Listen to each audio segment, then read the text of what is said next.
c'est vrai que je constate que j'ai une espèce d'obsession qui revient comme ça, qui est de montrer que l'amour et que l'amour, ça ne suffit pas.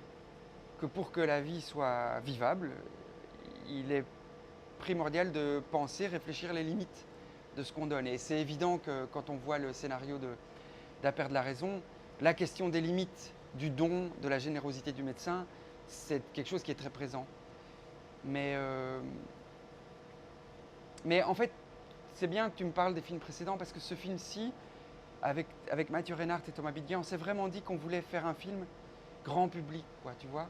Quand on a vu cette histoire, cette trame dont on s'est servi, qu'on s'est rendu compte que c'était presque légendaire cette histoire, qu'elle était hors norme, et qu'on a décidé de travailler plus longtemps que prévu pour vraiment arriver à faire un film de qualité, mais en même temps un film grand public. Moi, j'ai cette espèce de rêve d'arriver à faire revenir le grand public vers le cinéma d'auteur. Dans les années 70, on ne clivait pas. Bergman a fait, contrairement à ce qu'on peut penser, a fait beaucoup d'entrées. Piala, Sautet faisait énormément d'entrées.